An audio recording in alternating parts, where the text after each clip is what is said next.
সুযোগ্য নির্বাহী কর্মকর্তা, উপস্থিত গৌরীপুর সহকারী কমিশনার ভূমি, উপস্থিত বাংলাদেশ জাতীয়তাবাদী দল গৌরীপুর উপজেলা শাখার সংগ্রামী সদস্য সচিব জনাব হাফেজ আজিজুল হক, উপস্থিত গৌরীপুর পৌর বিএনপির সংগ্রামী সদস্য সচিব বাবু সুজিত কুমার দাস, উপস্থিত বাংলাদেশ জামাতে ইসলামী গৌরীপুর উপজেলা শাখার সুযোগ্য আমির জনাব বদরুজ্জামান সহ আজকের এই উপস্থিতি। আপনারা জানেন যে দীর্ঘ একটি সংগ্রাম লড়াইয়ের পর 24-এর গণ আন্দোলনের মাধ্যমে বহু আত্মাহুতি এবং বহু রক্ত জড়িয়ে আমরা একটি স্বাধীনভাবে অন্ততপক্ষে ন্যূনতম বাক শক্তি বিকাশের যে প্রয়াস বা যে সুযোগ আমাদের তৈরি হয়েছে, সেই কারণেই হয়তোবা আজকে আমার এখানে দাওয়াত বা কথা বলার সুযোগ পাচ্ছি। আজকে এমন একটি মুহূর্তে বা এমন একটি অনুষ্ঠানে আমাদেরকে দাওয়াত দিয়েছেন বা আমাদেরকে অতিথি করেছেন, সম্মানিত করেছেন, সেই জন্য পূজা উদযাপন ফ্রন্ট এবং গোবিন্দজোর মন্দিরের কমিটি সকলকে আমি আমার ব্যক্তিগত পক্ষ থেকে এবং আমার দল বাংলাদেশ জাতীয়তাবাদী দল বিএনপির পক্ষ থেকে আন্তরিক অভিনন্দন জানাচ্ছি। আপনারা হয়তোবা জানেন, হয়তোবা অনেকের মধ্যে ভুল ধারণা আছে, অনেকে আমরাও নিজেরাও অনেক সময় আমরা যেটা বলে ফেলি যে বিএনপি ইসলামী মূল্যবোধে বিশ্বাসী একটি দল। আসলে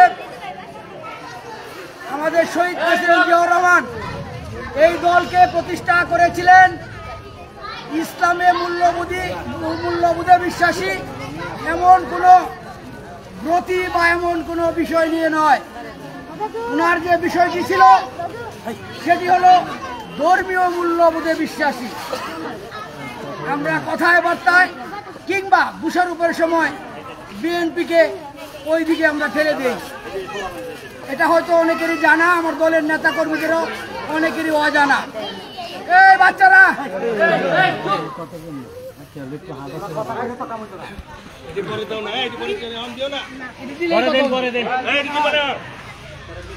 সেই অর্থে বিএনপি সকল ধর্মের মূল্যবোধকে বিশ্বাস করে, সকল ধর্ম তার নিজ নিজ ধর্মের লোকজন ধর্ম পালনে সর্বদা সচেষ্ট।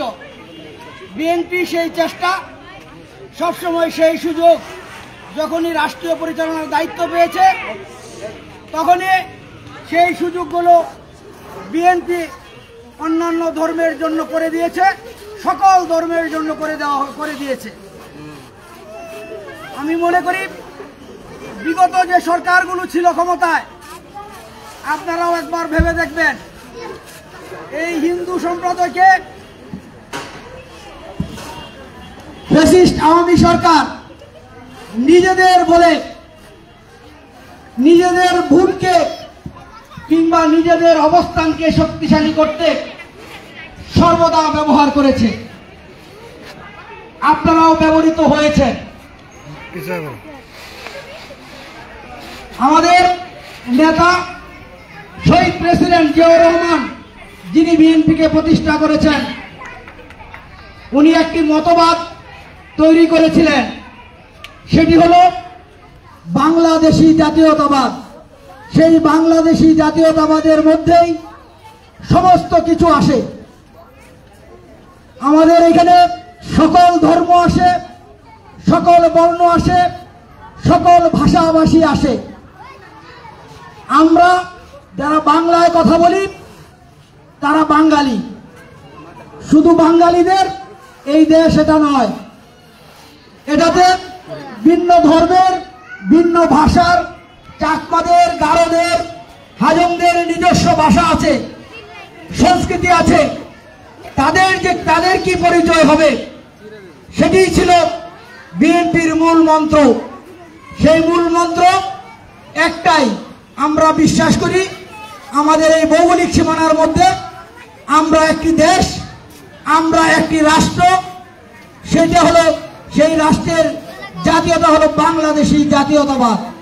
এই বিশ্বাসের উপর ভর করে বিএনপি সর্বপ্রথম যে কমিটি গঠন করা হয়েছিল, 4টি ধর্মের সুনির্দিষ্টভাবে লোক নিয়ে 31 সদস্য বিশিষ্ট কমিটি করেছিলেন তৎকালীন সময়ের শহীদ প্রেসিডেন্ট জিয়াউর রহমান।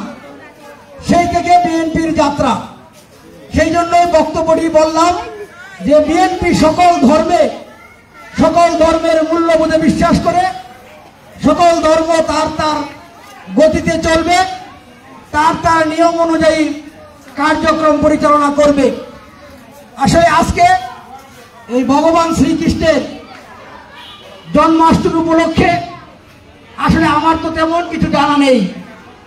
যতটুকু শুনে এবং জেনেছি, ভগবান শ্রীকৃষ্ণ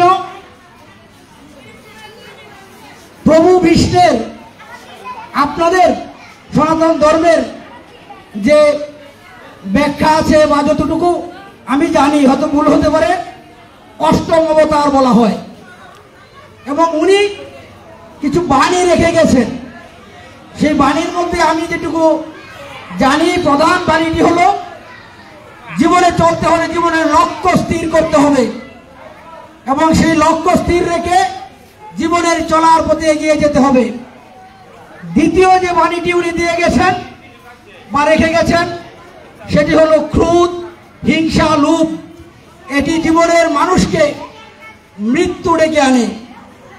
এই দুটো বাণীর কথাই আমি আসলে ওনার জানি। উনি অনেক বাণী রেখে গেছেন। আপনারা সেগুলো আপনাদের ধর্মীয় যারা নেতৃবৃন্দ আছেন তাদের কাছ থেকে আলোচনা শুনবেন।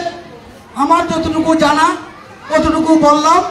আর এটি সকল ধর্মের জন্যই প্রযোজ্য, সকল মানুষের জন্যই প্রযোজ্য।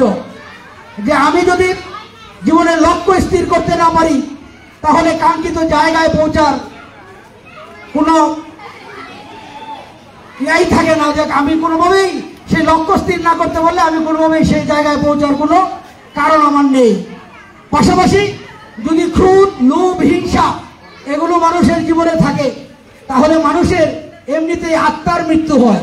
জীবনের মৃত্যু না হলেও আত্মার মৃত্যু হয়ে যায়। তখন এই মানুষটিকে মানুষ আর পছন্দ করে না বা মানুষ আর ভালোবাসে না। এই জন্য এই বিষয়গুলো আপনাদের মাথায় রেখে, সকলের মাথায় রেখে, সকল ধর্মের আসলে উপদেশগুলো প্রায় একই রকম। এটি সত্য, এটি বাস্তবতা। ধর্ম কখনো মানুষের অমঙ্গল বয়ে আনে না। আমরা আমাদের যার যার ধর্ম বিশ্বাস করি, যার যার ধর্মে আমরা আমাদের ধর্ম পালন করি এবং আমাদের মধ্যে সম্প্রীতি আছে। সেই সম্প্রীতি বজায় থাকবে। আগামীতে রাষ্ট্র ক্ষমতায় যে আসুক, আমরা প্রত্যাশা করব মানুষের ভোটে কাঙ্ক্ষিত নির্বাচন প্রতিষ্ঠিত হলে আমাদের দল যদি, বিএনপি যদি রাষ্ট্র পরিচালনার দায়িত্ব পায়, তাহলে এই ধর্মীয় মূল্যবোধ, ধর্মীয় সম্প্রীতি আমাদের সেটা বজায় থাকবে। আমরা সেটি বজায় রেখে চলব। সেই আশাবাদ রেখে সকলে সুস্বাস্থ্য এবং দীর্ঘায়ু কামনা করে আমি আমার বক্তব্য শেষ করছি। আল্লাহ হাফেজ। বাংলাদেশ জিন্দাবাদ। সকলকে ধন্যবাদ। ধন্যবাদ। আহমেদ